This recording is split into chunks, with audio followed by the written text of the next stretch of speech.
by the restless sea. We are met to call from out the past stories strange and weird. Bellkeeper, toll the bell, so all may know we are gathered again in the Weird Circle.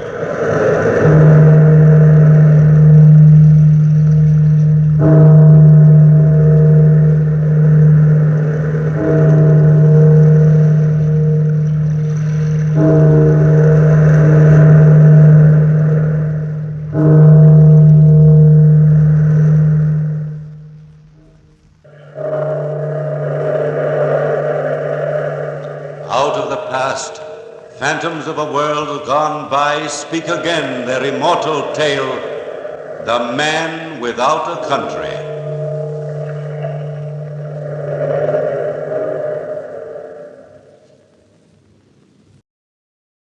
Philip Nolan, officer in the pay of the United States Army. I've so many memories of Philip Nolan. I think I was the only friend he ever had.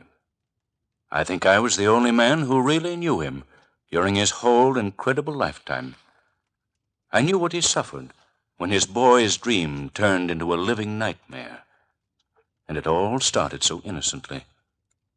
Philip Nolan was 20 years old or so, and he'd conceived a bad case of hero worship for Aaron Burr. Philip and I were stationed together at camp. We were in the Legion of the West. And it was then, in the year 1805, that we had become close friends. I remember one particular evening that Philip and I were strolling down the barracks together. Philip was excited. Hale and Madge, Burr will be here at this camp tonight, and I've permission to see him. That's a man for you, Hale, a real man. You know what they say about him? He's going to break away from the United States, and he's got an army behind him, an empire before him. Conquer Mexico. You know what? I'd enlist behind Aaron Burr and follow him straight to hell if it were necessary. I wonder if I could enlist with him. I'll ask him tonight. That's what I'll do. Tonight. That was a great day for poor Nolan. As soon as Burr arrived, he sent for Nolan. Nolan responded immediately, and he ran from barracks all the way to the great man's room. He knocked on the door, and in a frenzy of impatience, waited. He didn't know it then, but he was waiting for a living death. A living death.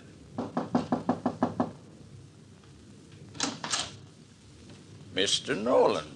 Well, sir, it's been a long time since I've seen you. Mr. Burr, I've written you repeatedly, time and time again. I thought when you didn't answer, you'd forgotten me. Forgotten you? Indeed, no. Come in, boy. No, I haven't forgotten you. Nolan, I need you. I've some great plans for you. For me, Mr. Burr? Plans for me? Yes, indeed. Sir, is it true what they say? Well, Nolan, that depends on what they say. You can tell me that. You're starting a new army? You're out for empire to set yourself up over Mexico and... So they've gathered that much, have they? Well, Nolan, don't spread that rumor around. But between you and me... You and me? Oh, Mr. Burr, Sir... Nolan, you're a good man. How'd you like to take me out in your skiff and show me the canebrake? Or a cottonwood tree? I've always been interested in the terrain in these parts. Interested? Or, is this terrain part of your plan, too, Mr. Burr? Well, we'll talk about that in your skiff. Time enough out there, Nolan. Yes, there was time enough to talk about a lot of things in the skiff. By the time that sail was over, poor Nolan was enlisted in Aaron Burr's scheme, body and soul. What that scheme was, I never knew, nor does anybody else. But that's not important now. It fell through, and every man of that group was arrested. Nolan was tried for treason. The big fellows, the ringleaders, escaped, but not Nolan. Nolan was taken before a military court. Old Colonel Morgan was presiding. Hours had passed, and the evidence against Nolan was piling up. His own commanding officer was saying, Nolan, do you deny that you are a traitor to the United States? Mr. Nolan, can you deny that you agreed to march anywhere at any time under the command of the traitorous Aaron Burr, even if he had commanded you to march against your own country, to march against the United States? No, I don't deny it. Mr. Nolan, as presiding judge, I want to ask one question before the gentlemen of this court will judge you. Have you anything to say in defense of yourself? Can you prove that you have always been faithful to the United States of America? Damn the United States! I wish I may never hear of the United States again! yes, Nolan said, "Damn the United States." He had no way of realizing the consequences. I'm not trying to justify Nolan. I'm just saying that the United States wasn't a reality to him. The only thing he cared about was Burr, Aaron Burr. So he said, "Damn the United States." Old Colonel Morgan called the court into his private chamber and returned in 15 minutes with a face white as a sheet. He just stood and stared at Nolan. And then, with his voice quaking, Philip Nolan, hear the sentence. The court has decided, subject to the approval of the President, Mr. Jefferson, that you never hear the name of the United States again.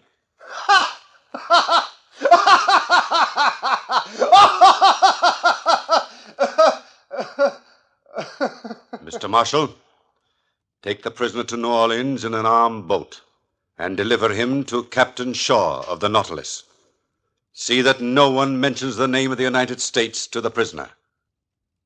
Make my respects to Captain Shaw and request him to carry out my orders. He will receive written orders from Washington to explain this in detail. The court is adjourned. I don't care, Colonel Morgan. I tell you, I don't care. I'd say the same thing over and over again. Damn the United States! Damn the United States! Nolan was taken to New Orleans and placed on board the Nautilus.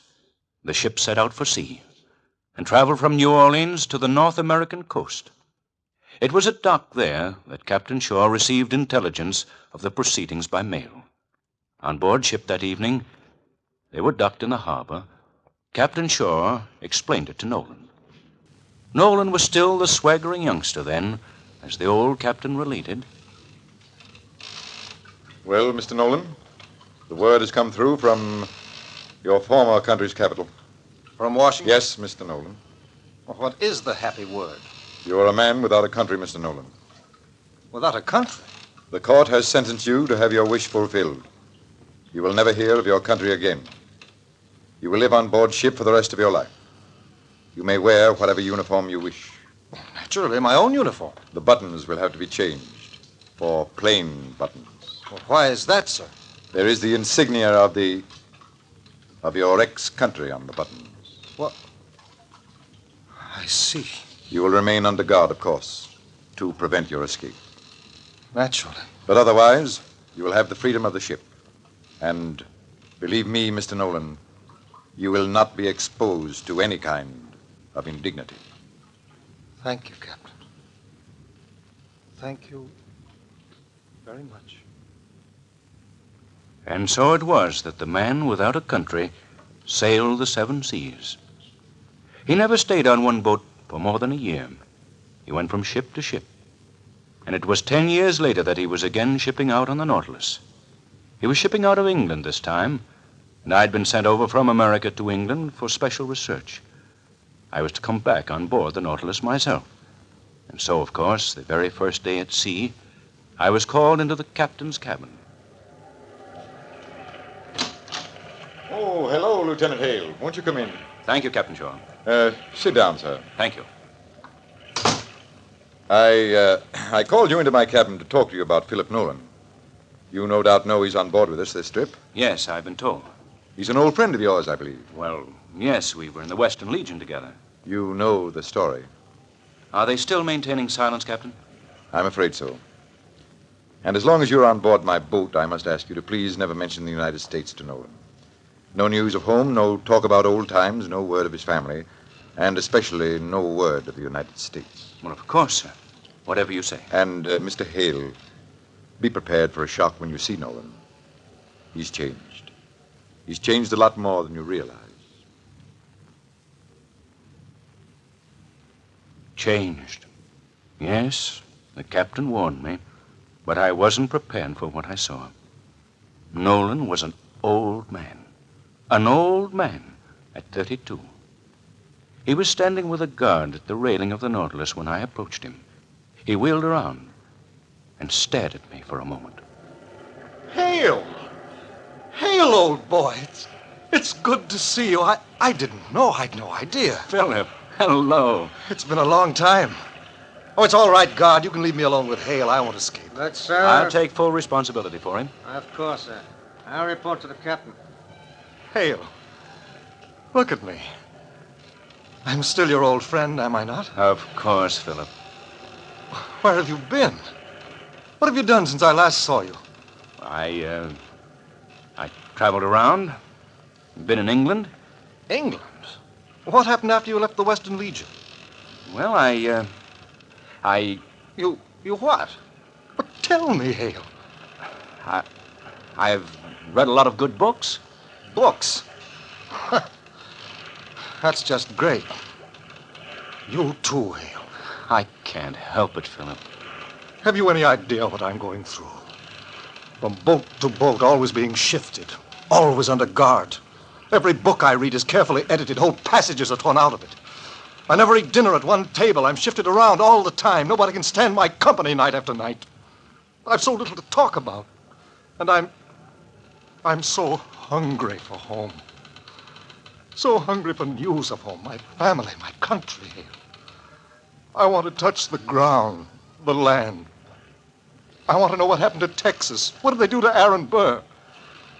Hale, 10 years of this. 10 years. I was just a boy.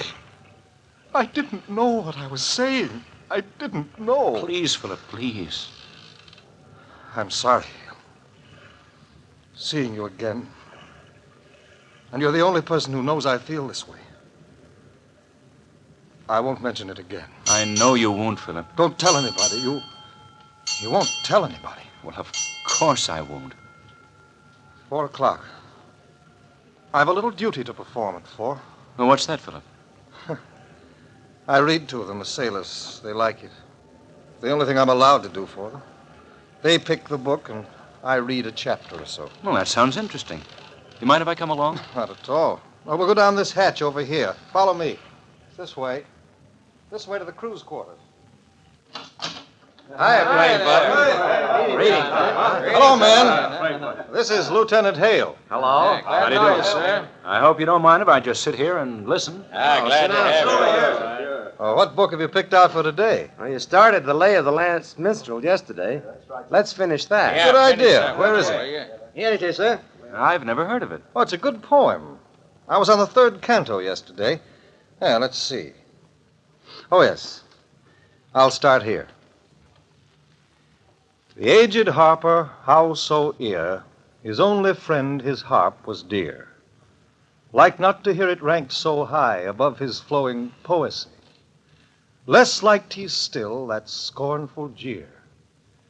Misprized the land he loved so dear. High was the sound, as thus again the bard resumed his minstrel strain. Read more, Mr. Plain. Has anybody got a glass of water for me? My voice is sort of going. Oh, sure. Here you are, Mr. Nolan. I'll pour it for you. Thanks, son. Yeah, that's better. Now, the next verse. Quiet, everybody. Go ahead, Mr. Nolan. Breathes there a man with soul so dead, who never to himself hath said, this is my own, my native land, whose heart ne'er within him burned. As home, his footsteps he hath turned from wandering on a foreign strand. If such there breathe, go, mark him well. For him no minstrel raptures swell. High though his titles, proud his name, boundless his wealth, as wish can claim. Despite these titles, power and pelf, the wretch concerted all in I'm sorry, boys. I don't think I feel up to reading today.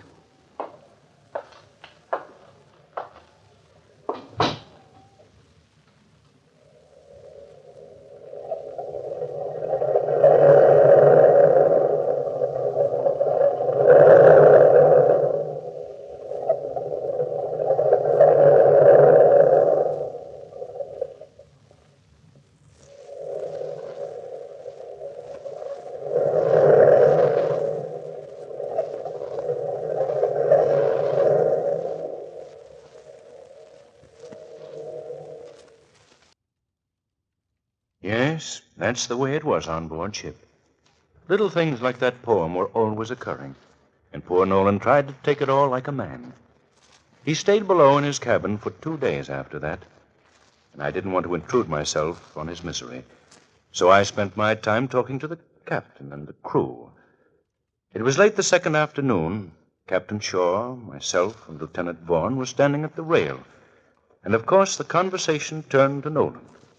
Vaughan was saying, Funny thing about Nolan. He never allows anybody to come into his cabin. I wonder why. That's his business. I don't think we should intrude, Lieutenant. Oh, sir, it was just curiosity. Should hear what the men say about that cabin. and what do they say? Oh, some think it's full of voodoo tricks or some such nonsense. You know, Captain, if I were you, I'd order him to leave his cabin door open. Since I'm the captain, Mr. Vaughan, that decision is in my hands. Ship sighted off port! Slaver! Pardon me, gentlemen. Ship sighted off port! Slaver! Lieutenant Vaughan. Yes, sir. To your post, sir. We'll be pulling alongside this ship to board her. Yes, of course, sir. Ship sighted off port! Slaver! Ship sighted off port! Slaver! The ship suddenly came to life. We had overhauled a dirty little schooner which had slaves on board. We fired 2 shots across her bow, and the little ship struck her colors. A boat and officer were sent to board her. There was considerable commotion on the slaver, and we waited patiently. Nolan came on deck and was standing at the rail talking to the captain when Lieutenant Vaughan returned to report to the captain. Captain, sir, I can't understand them. Every man on board speaks some strange patois, though some of them can speak Portuguese. Portuguese, eh? Nobody on board here speaks Portuguese. I do, sir. I've learned to do many things in the 10 years of spare time I've had. You, Nolan, eh? Well, would you oblige by acting as interpreter? Of course, sir. As well as I can. Thank you. Mr. Vaughan. Yes, sir. Have your men remove the handcuffs and the ankle irons from those men enslaved in that boat. Very well, sir. Come along then, Nolan. Lower a second lifeboat, bosun. This way, Mr. Nolan. The boat was lowered, and we rowed over to the slaver. We stalled in the waters for half an hour, giving Vaughan plenty of time to quell any manner of resistance. By the time we boarded the boat, the 3-man crew was in chains, and the slaves, freed from their handcuffs and ankle irons, were swarming over the deck, wildly jubilant, shouting. But the deck was dirty, and the stench from the ship was strong, and the 3-man crew, chained to the mainmast, were shouting dire oaths at us as we boarded the side. Gracias a Dios! Estaremos en casa dentro de poco Mr. tiempo. Nolan, ask those men which is their captain. Yes, sir. Quem su capitão? Aquele ali! He's the tall man with the red hair, sir. Ask him if he knew that he was violating the law of the United... Ask him if he knew that he was violating the law, Mr. Nolan. Sabia que estava violando a leis dos Estados Unidos da América. Não sei nada. He says he knows nothing, sir. Nothing, eh? The rotten scoundrel. Look at the filth of this deck. Look at the way he had the slaves handcuffed. He knew what he was doing, all right. He was dealing in human flesh. Tell the slaves, Nolan, they're free. Quietos todos! O Capitão Shaw do barco Nautilus Que les diga que están todos libres. And you can also tell them that their captain will be hanged as soon as I can find enough rope to hang him with. O capitão Shaw diz que tripulação será punida. Tell them I'll take them to Cape Palmas. O capitão Shaw diz que vocês serão levados ao Cabo das Palmas. What are they saying? I can't tell. They're all shouting at once. Wait till I single one of them out. Sing você! Venha cá, silêncio todos! Que dizem estes homens? Não queremos ir ao Cabo das Palmas. Queremos ir para casa, ver a nossa gente, voltar as nossas mulheres e filhos. Cabo das Palmas está muito longe de casa. Meus companheiros estão doentes. Ia no meu barco à procura de doutor. Estes diabos me capturaram. Nolan. Meu povo morrerá se não... What's this all about? Me levaram contra minha They don't want vontade. to go. Quero ir para casa, para meu lado. They want to go home to their country, to their children, to their wives. First man wants his kinfolk. And the second man, he says his people are sick, very sick, and that he left his home to get a doctor, and that these devils kidnapped him. He wants to go home.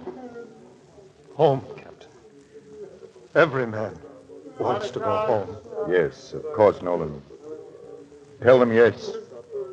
Tell them that they can go to the Mountain of the Moon if they want to. If I have to sail this schooner through the Great White Desert, they shall go home. O Capitão Shaw diz que voltarão todos para casa.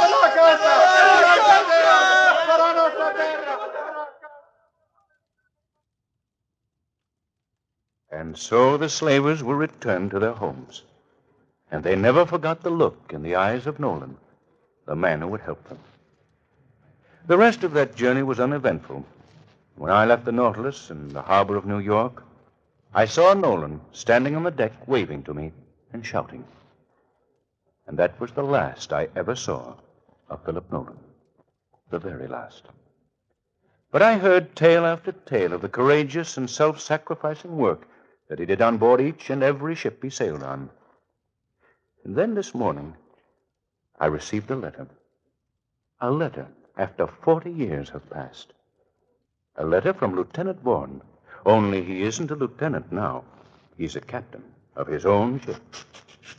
I opened the letter and started to read.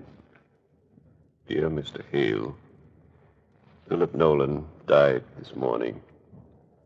He never allowed anybody in his stateroom, as you know, until late last night. It was exactly 4 bells.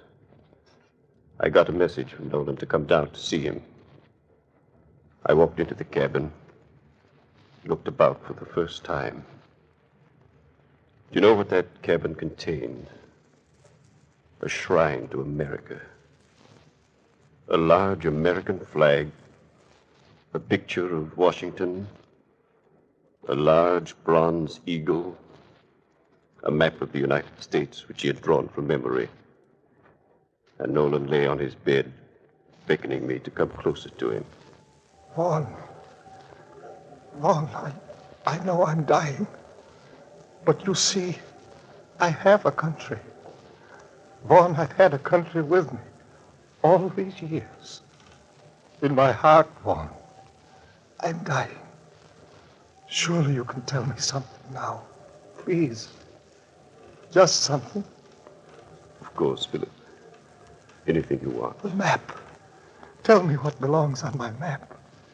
Is the Mississippi Territory still the Mississippi Territory? No, it's a state now, Nolan. Mississippi, Missouri. Yes, I've guessed that. Indiana, Michigan, and Ohio. Ohio was the last I knew. That makes 20 states in all. There are 34 now. Where are the other 14? You haven't cut up any of the old ones, I hope. They're not cut up. You're already in the new 14 on your map for you. Florida. Imagine Florida state. Iowa, Illinois, Louisiana. What about Texas? What happened to Texas, Vaughn? Texas is part of the Union. Wonderful. And Arkansas. There's a good American name for you. Did you hear me say it, Vaughn? American. American. American. American. I said it, Vaughn. On this whole ship, in the whole of America, there's not a better American than myself. Not one better in the world. Is there, Vaughn? Not a better one anywhere, Philip. You're a real American. Thank you. Thank you. And his last wish was to have a gravestone somewhere in the United States. Do you think you can arrange for that gravestone, Hale? The letter was signed, Sincerely yours, Richard Vaughan, Captain, United States Navy. And in a churchyard in his own United States, there is a gravestone in memory of Philip Nolan, Lieutenant in the Army of the United States. He loved his country as no other man loved her, but no man deserved less at her hand.